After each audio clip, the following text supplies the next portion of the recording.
ওই ছাগল কাণ্ডের মাধ্যমে মতিউর তার ছেলেকে অস্বীকার করছে, মতিউরের মেয়ে তার বাবাকে অস্বীকার করছে। আজকে দেখেন এই অবস্থা। এই দুর্নীতিবাজদেরকে বলতে চাই, আপনারা যে পাপ করেছেন, পাপের মাধ্যমে সম্পদ অর্জন করেছেন, আপনার স্ত্রী হয়তো আপনাকে স্বীকার করবে না। বন্ধুগণ, যখন সন্তান তার বাবাকে স্বীকার করে না আর বাবা তার সন্তানকে স্বীকার করে না, তখন অবশ্যই আমরা বুঝতে পারি যে এই দুর্নীতির যে ভয়াবহতা, এই দুর্নীতির যে করুণ পরিণতি আমরা সকলেই বুঝতে পারি। বন্ধুগণ, দিল্লি না ঢাকা, দিল্লি না ঢাকা, ভারতীয় আগ্রাসন রুখে দাও জনগণ। দিল্লি না ঢাকা, দিল্লি না ঢাকা। সংগ্রামী সাথী ও বন্ধুগণ, আজকে আমরা গণ অধিকার পরিষদ ঢাকা মহানগর দক্ষিণের আয়োজনে প্রেস ক্লাবের সামনে সমাবেশ করছি।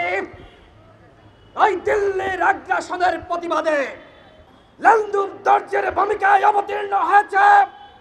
বাংলাদেশকে তারা সিকিম বানাতে চায়। গণ অধিকার পরিষদের একজন নেতাকর্মী বেঁচে থাকা অবস্থায় বাংলাদেশকে আমরা সিকিম হতে দিব না। প্রয়োজনে রক্ত দিব, জীবন দিব।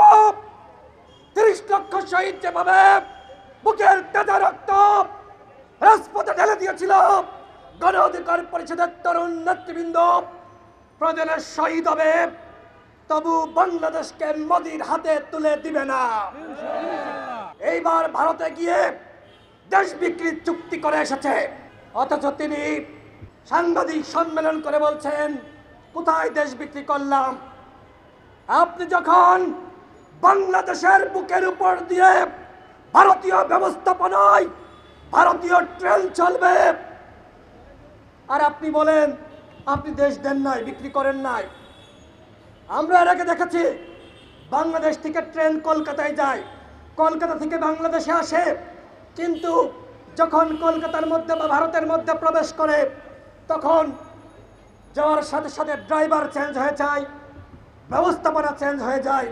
কিন্তু এখন যেটি করা হয়েছে, এখন দিল্লির ব্যবস্থাপনায় বাংলাদেশের বুকের উপর দিয়ে ট্রেন চলবে, ড্রাইভার থাকবে দিল্লির, সবকিছু মনিটরিং করবে দিল্লি। এটি কি মেনে নেওয়া যায় বন্ধুগণ? এটি হলো দেশ বিক্রির চুক্তি। আমরা বলতে চাই, অনতিবিলম্বে এই দেশ বিক্রির চুক্তি বাতিল করতে হবে, অন্যথায় গণ অধিকার পরিষদের নেতৃত্বে ওই গণভবন ঘেরাও কর্মসূচি দেওয়া হবে। সংগ্রামী সাথী বন্ধুগণ, আপনারা জানেন এখানে তরুণ সাংবাদিক বন্ধুরা রয়েছে। আমরা যখন 28 অক্টোবরের পরে এই ঢাকায় সবার মধ্যে ভয় আতঙ্ক, যখন বড় দলগুলো রাজপথে কর্মসূচি পালন করতে পারছে না, তখন গণ অধিকার পরিষদ এই তরুণ নেতৃবৃন্দকে সাথে নিয়ে রাজপথে স্লোগান দিয়েছিল, হাসিনা মোদির নির্বাচন মানবে না রে জনগণ। আমরা বলেছিলাম দিল্লি না ঢাকা, ঢাকা ঢাকা। এই স্লোগানে ঢাকা রাজপথ উত্তোলিত হয়েছিল, এই স্লোগানে ঢাকার রাজপথ প্রকম্পিত হয়েছিল। আমাদের আগে, জাতীয় নির্বাচনের আগে কোন একটি দল বলতে পারে নাই হাসিনা মোদির নির্বাচন। আমরা তরুণ হতে পারি, কিন্তু আমরা ভবিষ্যৎ দেখতে জানি। আমরা তরুণ হতে জানি, আমরা তরুণ হতে পারি, কিন্তু আমরা বলতে পারি আগামী 10 বছর পরে আওয়ামী লীগ কি করতে চায়। আওয়ামী লীগ যে ভীষণ 41 হাতে নিয়েছে, এর অর্থ হলো বাংলাদেশকে ভারতের অঙ্গরাজ্য বানাবে, এবং বাংলাদেশের প্রধানমন্ত্রী তিনি যতদিন বাঁচেন তিনি ভারতের মুখ্যমন্ত্রী হয়ে বাঁচতে চান। আমরা সেটি মেনে নিতে পারি না বন্ধুগণ। যে 10টি চুক্তি এবং সমঝোতা স্মারক স্বাক্ষরিত হয়েছে, এখানে বাংলাদেশ কিছু পায় নাই, বাংলাদেশকে কিছু দেয় নাই। কারণ এই যে 8 সালে যে নির্বাচন হয়েছে, 14 সালে যে নির্বাচন হয়েছে, 18 সালে যে নির্বাচন হয়েছে, 24 সালে যে নির্বাচন হয়েছে, এই 4টি নির্বাচন ভারতের সহযোগিতায় হয়েছে বন্ধুগণ। এবং প্রত্যেকটি নির্বাচনে আওয়ামী লীগ ভারতের কাছে নাকে খাত দিয়ে বলেছে, তোমরা যা চাও তোমাদেরকে তাই দেওয়া হবে, বিনিময়ে আমাদেরকে ক্ষমতা দাও। এই ক্ষমতার ভিক্ষা নিয়ে আজকে আওয়ামী লীগ ক্ষমতায় রয়েছে। আজকে আওয়ামী লীগ এই জনগণকে পরোয়া করে না। আওয়ামী লীগ শুধুমাত্র মোদিকে নমনম করতে জানে। ভারতের যখন যে সরকার ক্ষমতায় আসে তাদেরকে হাত জোর করে নমনীয় করতে জানে। ভারতের দালালেরা হুঁশিয়ার সাবধান, হুঁশিয়ার সাবধান, ভারতের দালালেরা ভারতের দালালেরা হুঁশিয়ার সাবধান, দিল্লি না ঢাকা, ঢাকা ঢাকা, ঢাকা ঢাকা, দিল্লি না ঢাকা, দেশ বিরোধী চুক্তি মানি না মানব না, দেশ বিরোধী চুক্তি মানি না মানব না, মানি না মানব না, দেশ বিরোধী চুক্তি। সংগ্রামী সাথী ও বন্ধুগণ, আমরা ভারতের কাছ থেকে কি পেয়েছি? রেল চুক্তি করে আসলো, সমঝোতা করে আসলো, বলা হলো সীমান্তে আর হত্যা হবে না। এরপরে তিনি আসার সাথে সাথে সীমান্তে বাংলাদেশের একজন নাগরিককে গুলি করে পাখির মতো হত্যা করা হয়েছে। আমার দেশের জনগণ পানি পায় না। বর্ষার সময় আমাদেরকে ডুবিয়ে মারে, আর খরায় আমাদেরকে পানিতে মারে।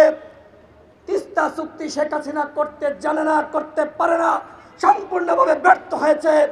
অথচ ভারত যা চায় আওয়ামী লীগ সেখানে দাসখতের মতন সবকিছু স্বাক্ষর করে দেয়। বন্ধুগণ, আমরা এই আওয়ামী দাবিদার সরকারকে বলতে চাই, আপনারা জনগণের বিরুদ্ধে গিয়ে জনগণের সাথে প্রতারণা করে আজকে ভারতের সাথে যে দেশ বিক্রি চুক্তি করেছেন, অনতিবিলম্বে সেই চুক্তি বাতিল করতে হবে।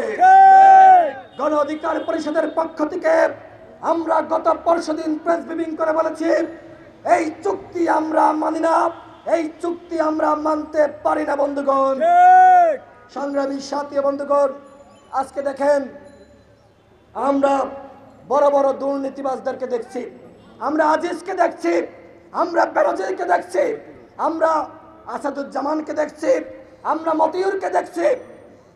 এরা কাদের সৃষ্টি বন্ধুগণ? এরা আওয়ামী লীগের সৃষ্টি। আওয়ামী লীগকে ক্ষমতায় রাখার জন্য আজকে তারা মানুষকে যদি গুম করতে হয়, খুন করতে হয়, তারা সব কিছু করেছে বন্ধুগণ। আর যার বিনিময়ে আমরা দেখতে পাচ্ছি এদের বিরুদ্ধে মামলা দিয়ে এদেরকে গ্রেপ্তার করার কথা, অথচ এরা দেশ ছেড়ে পালিয়ে যাচ্ছে বন্ধুগণ। এই যে দুদক, এই দুদক সার্টিফিকেট দিয়েছিল মতিউরের নামে যে অভিযোগ, দুর্নীতির অভিযোগ, এগুলো নাকি মিথ্যা এবং ভুয়া।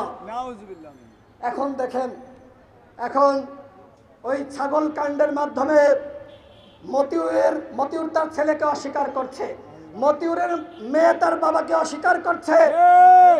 আজকে দেখেন এই অবস্থা। এই দুর্নীতিবাজদেরকে বলতে চাই, আপনারা যে পাপ করেছেন, পাপের মাধ্যমে সম্পদ অর্জন করেছেন, আপনার স্ত্রী হয়তো আপনাকে স্বীকার করবে না। বন্ধুগণ, যখন সন্তান তার বাবাকে স্বীকার করে না আর বাবা তার সন্তানকে স্বীকার করে না, তখন অবশ্যই আমরা বুঝতে পারি যে এই দুর্নীতির যে ভয়াবহতা, এই দুর্নীতির যে করুণ পরিণতি আমরা সকলেই বুঝতে পারি। বন্ধুগণ, এই দুদক এখানে বসে আছে, এরা বসে আছে আওয়ামী লীগের যারা দুর্নীতিবাজ মাফিয়া তাদেরকে রক্ষা করার জন্য।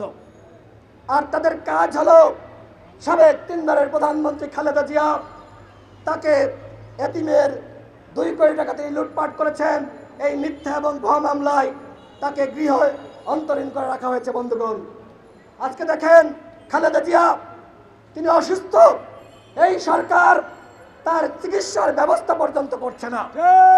এতটা অমানবিক এই সরকার।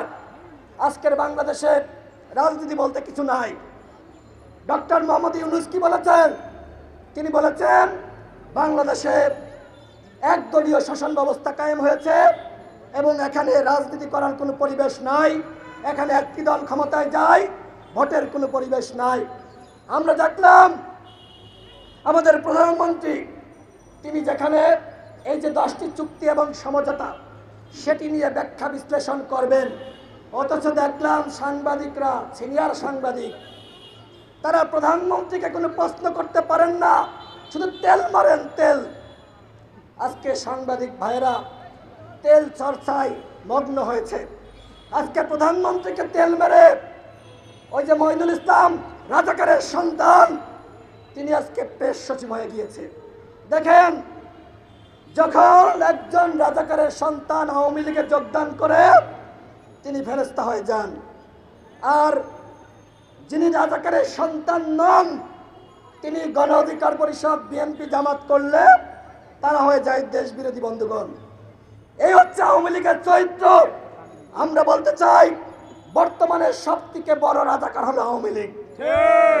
বর্তমানে আওয়ামী লীগ রাজাকারের ভূমিকায় অবতীর্ণ হয়েছে, যে কারণে ওই ভারতীয় দাবেদার, ওই মোদি যারাতে মুসলিম নিধনের রক্ত তার সাথে স্বাক্ষর করে এসেছে, বাংলাদেশে জনগণ যতই বিদ্রোহ করুক, বিপ্লব করুক, যদি 1 কোটি মানুষকে গুলি করে হত্যা করতে হয়, প্রয়োজনে হত্যা করে দিব, তবু আমরা ভারতের সাথে স্বামী স্ত্রীর সম্পর্ক বজায় রাখবো।